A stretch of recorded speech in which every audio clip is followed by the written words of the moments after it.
दयाटलोव पास हादसा, एक रहस्य, एक त्रासदी। 9 हाइकर्स मरे हुए मिले उरल माउंटेन्स रशिया में फरवरी 1959। क्या हुआ था किसी को नहीं पता।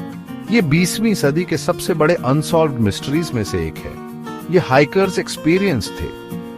उनका लीडर था इगोर दयाटलोव। वो एक एक्सपीडिशन पे थे ओटर्टन माउंटेन पहुंचने के लिए, लेकिन वो कभी वहां पहुंच ही नहीं पाए। कुछ भयानक हुआ खोलात सियाकल की स्लोप्स पे, जिसका मतलब होता है डेड माउंटेन लोकल मैंसी लैंग्वेज में। ये कोई मामूली हाइकिंग एक्सीडेंट नहीं था, कुछ तो गड़बड़ थी, बहुत ज्यादा। उनका टेंट अंदर से फटा हुआ मिला, पैरों के निशान बर्फ में दूर तक गए थे। कुछ हाइकर्स नंगे पैर थे, कुछ को अजीब इंजरीज थी, और उनके कपड़ों पे रेडिएशन लेवल्स हद से ज्यादा। सोचो, आप उरल माउंटेन्स में हो, कड़ाके की ठंड है, आप सिविलाइजेशन से मीलों दूर हो। अचानक कुछ आपको आपके टेंट से भागने पे मजबूर करता है। आपके पास सामान पैक करने का टाइम नहीं है।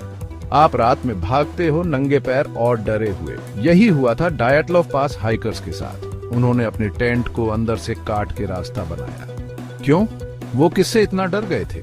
वो पहाड़ से नीचे भागे अपना सामान और सप्लाईज छोड़ के। उन्होंने पास के जंगल में शेल्टर ढूंढा, लेकिन वो काफी नहीं था। ठंड बेरहम थी, वो हड्डियों तक चुभ रही थी।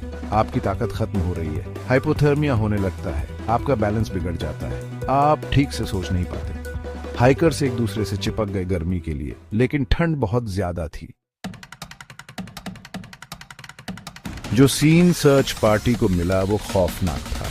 हाइकर्स पहाड़ पे इधर उधर बिखरे हुए थे। कुछ एक रवीन में मिले, कुछ एक देवदार के पेड़ के नीचे। उनकी इंजरीज कंफ्यूजिंग थी, इंटरनल इंजरीज, स्कल फ्रैक्चर्स, लेकिन कोई एक्सटर्नल वाउंड्स नहीं। एक हाइकर ल्यूडमिला दुबिनिना की जीभ गायब थी। फिर कुछ अजीब डिटेल्स भी थी, लाशों के अजीब पोजीशंस। ये बात कि कुछ हाइकर्स के कपड़े रेडियो एक्टिव थे, और मानसी लोगों की डरावनी रिपोर्ट्स की हादसे के टाइम आसमान में अजीब ऑरेंज लाइट्स दिखी थी। इन सब का क्या मतलब था? कई थ्योरीज हैं। एवलांच, जंगली जानवर, हाइपोथर्मिया की वजह से पागलपन, सीक्रेट मिलिट्री टेस्ट, यहाँ तक कि यूएफओस का भी जिक्र हुआ है। लेकिन कोई भी थ्योरी सारे एविडेंस को एक्सप्लेन नहीं करती। दयाटलोव पास का मिस्ट्री आज भी बना हुआ है। 1959 में हुई ओरिजिनल इन्वेस्टिगेशन इनकंक्लूसिव थी। इसमें मौतों के लिए एक कंपेलिंग नेचुरल फोर्स को जिम्मेदार ठहराया गया, लेकिन इससे किसी को संतुष्टि नहीं मिली। केस को 2019 में रीओपन किया गया। इस बार इन्वेस्टिगेटर्स ने एक थ्योरी पे फोकस किया जिसे स्लैब एवलांच कहते हैं। स्लैब एवलांच तब होता है जब बर्फ का एक बड़ा जुड़ा हुआ स्लैब पहाड़ से अलग हो जाता है। ये कई फैक्टर्स की वजह से हो सकता है, जैसे हेवी स्नोफॉल या तेज हवाएं। क्या हाइकर्स के टेंट पे एक स्लैब एवलांच गिरा होगा जिसकी वजह से उन्हें भागना पड़ा?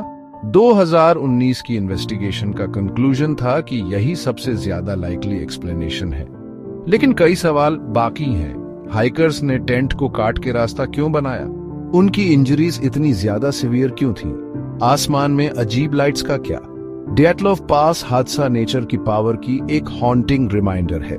ये एडवेंचर, मिस्ट्री और ट्रेजेडी की कहानी है, और ये एक ऐसा मिस्ट्री है जो आज भी हमें फैसिनेट और कंफ्यूज करता है।